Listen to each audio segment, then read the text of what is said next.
Depuis quelque temps, j'ai l'impression d'entendre de plus en plus de choses sur le satanisme, surtout dès que ça parle de complot. L'image qu'on se fait du satanisme est mystérieuse et généralement très malsaine. On imagine facilement des rituels bizarres, orgies en tout genre avec sacrifice de bébés à la clé et plus ou moins toutes les horreurs possibles et imaginables. J'ai donc décidé de lire la Bible satanique de Anton LaVey. Je voulais simplement comprendre le message derrière ce livre, pourquoi il a été écrit et essayer de dégager les mythes de la réalité pour me former ma propre idée sur le sujet. Anton LaVey est le fondateur de l'église de Satan et le créateur de la branche du satanisme appelée le satanisme lavéien. C'est donc de ça dont je vais parler aujourd'hui. On va donc confronter ce qu'on voit le plus souvent à la télé ou sur YouTube quand le mot satanisme est mentionné, c'est-à-dire l'image populaire de ce qu'est un sataniste, et on va comparer tout ça à l'image du satanisme décrit dans la Bible sataniste. Donc retournez vos crucifix parce qu'aujourd'hui on va voir le... Ah ben non, c'est pas un top 5, c'est un OTB, tiens.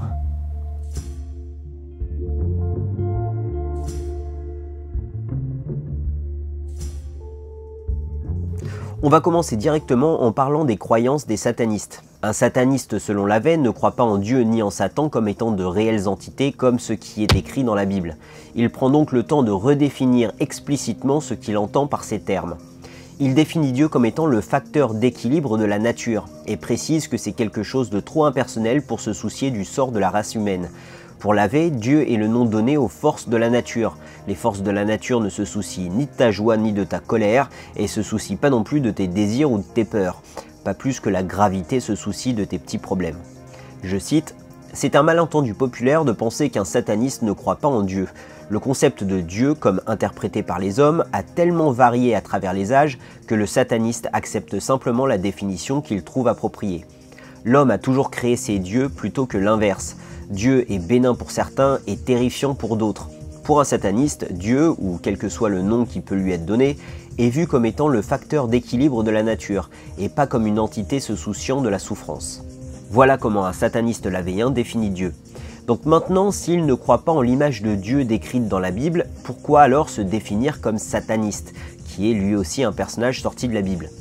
Pour LaVey, Satan, tout comme Dieu, ne doit pas être vu comme une entité à part entière. Il définit Satan comme étant l'adversaire. D'ailleurs, ce n'est même pas vraiment lui qui le définit comme tel, mais plutôt tous ceux qui utilisent ce nom pour parler de pratiques en opposition à leurs propres croyances. But then he instructs us to resist Satan's lies, our parents' lies, lies we ourselves have chosen to believe. And we combat these lies by believing God's truth about our position and status in Christ. Étant donné que LaVey a grandi dans une religion qu'il considérait comme étant extrêmement hypocrite, c'est-à-dire qu'il voyait des gens aller à l'église le dimanche et continuer à pécher selon leurs propres critères tout au long de la semaine, il souhaitait marquer son opposition face à cette hypocrisie et accepte donc volontiers le nom de l'adversaire. J'ai personnellement l'impression que si LaVey a appelé son livre la Bible satanique, c'est justement pour créer une réaction épidermique chez les religieux en tout genre. Il précise aussi ce qu'il appelle Satan au début de son ouvrage, je cite, 1. Satan représente le plaisir au lieu de l'abstinence. 2. Satan représente l'existence vitale au lieu de promesses spirituelles irréalistes. 3. Satan représente la sagesse sans détour au lieu de l'hypocrisie dans laquelle les hommes se complaisent. 4. Satan représente la bonté pour ceux qui le méritent au lieu de l'amour gaspillé pour les ingrats. 5. Satan représente la vengeance au lieu de tendre l'autre joue. 6. Satan représente la responsabilité pour le responsable au lieu de s'en faire pour ceux qui jouent les victimes. 7. Satan représente l'homme comme un autre animal, quelquefois meilleur, quelquefois pire que ceux qui marchent à quatre pattes. Ceux qui, à cause de son développement spirituel et intellectuel, est devenu l'animal le plus vicieux de tous. 8. Satan représente tout ce qui peut être appelé péché et qui peut mener à une gratification mentale, physique et émotionnelle. 9. Satan a été le meilleur ami que les églises aient connu et le sera à jamais. Donc voilà, dès le début du livre, il est clair qu'on ne va pas lire un livre religieux qui va idolâtrer Satan dans le sens biblique du terme, mais on trouvera plutôt une philosophie terre-à-terre qui place la recherche de nos propres gratifications personnelles à son centre. Et là, faut aussi faire attention à un autre préjugé qu'on peut avoir sur le satanisme. La recherche de nos propres gratifications personnelles ne se fait pas n'importe comment. Quand on pense au satanisme, on imagine souvent des orgies bizarres mélangeant abus sur mineurs, abus sur animaux, le tout dans une sorte de cave sombre éclairée à la bougie. Ce n'est clairement pas ce qui est écrit dans la Bible satanique. Enfin, vous pouvez faire ce que vous voulez dans une cave sombre éclairée à la bougie, il n'y a pas de souci, ça peut être la fête du slip, du moment que ça reste entre personnes consentantes. LaVey a d'ailleurs consacré tout un chapitre de son livre à ce sujet pour bien tout clarifier et préciser, parce que c'est vrai que c'est une image vraiment ancrée dans la conscience populaire quand on parle du satanisme. Le satanisme de LaVey prône l'amour libre, c'est-à-dire qu'un sataniste peut être hétérosexuel, homosexuel, bisexuel ou asexuel s'il le désire. Et de la même façon, chacun est libre de choisir la polygamie ou la monogamie. Il n'encourage ni les orgies ni l'adultère. Je cite: « Pour beaucoup, il serait très anormal et préjudiciable d'être infidèle à l'élu de leur cœur, alors que pour d'autres, il serait frustrant d'être lié juste à une personne. Chaque personne est donc libre d'avoir et d'exercer n'importe quelle pratique sexuelle qui lui semble satisfaisante, suivant ses goûts et ses tendances. » Sur le sujet du viol ou des molestations d'enfants, le sujet est aussi très clair, c'est d'ailleurs marqué noir sur blanc. Le satanisme condamne tout viol, toute molestation d'enfants, utilisation d'animaux à but sexuel ou toute autre forme d'activité sexuelle utilisant des participants innocents ou naïfs contre leur volonté. Mais si toutes personnes impliquées sont des adultes mûrs, consentants et responsables, et même s'il est considéré comme tabou de pratiquer ce qu'ils entreprennent, il n'y a aucune raison à ce qu'ils répriment leur inclinaison sexuelle. En gros, tant que le sexe est pratiqué par des adultes consentants, il n'y a aucun problème. Un autre sujet intimement lié à l'image du satanisme sont les rituels sataniques et la magie noire. Selon ce qu'a écrit LaVey dans son livre, il croit en une certaine forme de magie. Il définit la magie de la façon suivante: le changement de situation ou d'événement en accord avec ses propres désirs que des méthodes courantes ne pourraient pas changer. LaVey explique que certaines personnes pourraient dire que ce n'est que de la psychologie appliquée et des faits scientifiques, jusqu'à qu'ils tombent sur un passage qui n'est basé sur aucune découverte scientifique connue à ce jour. Il divise la magie selon sa définition en deux parties, la basse et la haute magie. La basse magie est l'utilisation de son charisme, de son charme ou de toute autre chose qui permet à un sataniste de tirer avantage d'une certaine situation. Pour illustrer, vous pouvez penser à une personne qui utilisera son charme sur un policier pour éviter de se prendre une contravention par exemple. Ou quelqu'un d'imposant pourrait utiliser sa stature ou son charisme pour intimider une autre personne. La haute magie ou magie rituelle est l'utilisation de rituels psychodramatiques pour altérer son état mental ou émotionnel. Le but étant, je cite, d'isoler l'énergie émotionnelle généralement dissipée et la convertir en une force dynamique transmissible. Bon, très honnêtement, là, il m'a un peu paumé. Quoi qu'il en soit, il divise ce type de magie rituelle en trois catégories. Les rituels sexuels, qui sont mieux connus sous le nom de sortilège ou charme d'amour, et qui visent à pousser quelqu'un à vous désirer sexuellement.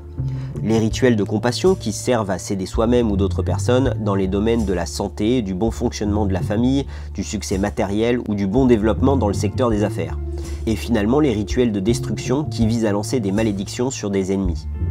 Je dois dire que personnellement, je ne crois pas vraiment en ce qu'il appelle la haute magie, mais en ce qui concerne la basse magie, c'est clairement un fait établi. J'ai aussi entendu dire que LaVey a inventé ces rituels magiques pour vendre ses services à des gens riches et crédules. Étant donné que je ne me base que sur ce qui est marqué dans son livre, je ne peux pas vraiment confirmer ça. Maintenant, je viens de parler de rituels et il existe un grand nombre de préjugés là-dessus aussi. La croyance populaire est que pendant leur cérémonie, les satanistes massacrent des animaux, des êtres humains ou même des enfants ou des bébés. Encore une fois, ces préjugés sont tellement ancrés dans les croyances populaires que LaVey a préféré clarifier les choses directement. Je cite, « En aucune circonstance, un sataniste sacrifiera un animal ou un bébé ». Il précise aussi qu'un sacrifice n'est pas un acte physique, mais plutôt symbolique. Une victime est sacrifiée symboliquement par un sortilège, ce qui mènera à sa destruction physique, mentale ou émotionnelle d'une façon qui ne pourra pas être attribuée au magicien. Il dit que la seule condition pour faire un sacrifice humain est de faire d'une pierre deux coups si vous voulez, de relâcher la colère du magicien en lançant le sort, mais surtout de disposer d'une personne qui mérite son sort. Et par personne qui mérite son sort, il clarifie aussi ce qu'il veut dire en expliquant que ça doit être une personne qui a tout fait pour vous blesser ou pour blesser des personnes qui vous sont chères. La destruction de l'ennemi pendant le sacrifice humain symbolique se fait soit à l'aide de poupées représentant la victime, soit à l'aide de photos, de dessins ou d'autres artefacts représentant la victime ou la méthode de destruction désirée. Un sataniste lavéien ne touchera pas physiquement la victime pendant le rituel, tout est symbolique. En conclusion, pour LaVey, croire en quelque chose sans questionnement est la base de l'obscurantisme. Il dit que toute vérité qui est prouvée n'être que fiction doit disparaître. Un mensonge reconnu comme tel est à moitié éradiqué, mais un mensonge accepté comme étant un fait, spécialement ceux inculqués par la mère à son enfant dès son plus jeune âge, est plus dangereux encore que la peste. Donc on peut voir qu'un sataniste lavéien voit les choses de façon bien plus scientifique que dogmatique. Les choses doivent être questionnées avant d'être acceptées comme vraies, tout en gardant en tête que les choses qu'on pense vraies aujourd'hui peuvent s'avérer être fausses demain. Il s'oppose une nouvelle fois aux religions en disant que la sainteté est le plus gros de tous les mensonges. Rien ne doit être accepté de ce qui vient d'une soi-disant autorité divine. Toutes les religions doivent être questionnées comme le reste, parce que trop souvent le bien et le mal ont été inversés par de faux prophètes. La Bible satanique n'est donc pas considérée comme un livre sacré, par qui que ce soit, même pas par les satanistes eux-mêmes. Mis à part la partie sur les rituels magiques, c'est une philosophie de vie qui tend à mettre l'animal, être humain inclus, comme ce qu'il se fait de mieux, du moment qu'il se laisse aller à toutes ses envies sans restriction, tant que ça ne blesse personne d'autre. Pour ceux qui se le demandent, je ne me considère pas moi-même comme sataniste. Pas simplement parce que la partie haute magie ne me parle pas, mais parce que je pense que c'est une philosophie profondément matérialiste. Et je dis matérialiste dans le sens philosophique du terme, et je ne suis pas sûr d'adhérer à cette vision du monde. Par contre, en lisant ce livre, j'ai pu trouver une philosophie très pragmatique, très réaliste, et qui donne des conseils assez adaptés au monde dans lequel on vit aujourd'hui. Un sataniste lavéien n'est donc pas une personne haineuse qui idolâtre Satan en tuant des bébés, mais plutôt une personne qui recherche son propre plaisir sans se laisser emmerder par qui que ce soit, et sans jamais tendre l'autre joue. Si vous avez aimé cette vidéo et que vous souhaitez que j'en parle un peu plus, n'hésitez pas à me le demander dans les commentaires. Il y a encore pas mal de choses assez intéressantes que je n'ai pas mentionnées dans cette vidéo, donc j'ai de la matière en réserve. Et si vous voulez vous marrer, revenez dans quelques semaines regarder les commentaires de cette vidéo. Je ne sais pas pourquoi, mais j'ai le sentiment que je vais me faire insulter copieusement par une pelle ribambelle de crétins qui ont vu cette vidéo sans chercher à capter pourquoi je l'ai faite et qui vont se lâcher comme à leur habitude.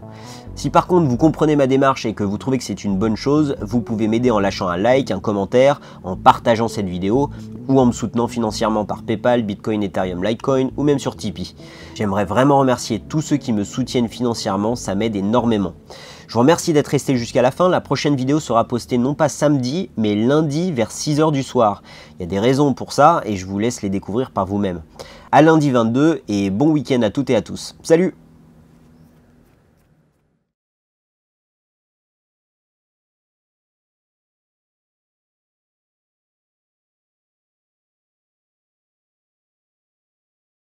Pokemon world is a world of the demonic, of the satanic. But while you might not take it quite seriously, I assure you that demons take it quite seriously. Satan takes it quite seriously. Your children need to know there's a devil and he hates them. And he wants to ruin their life.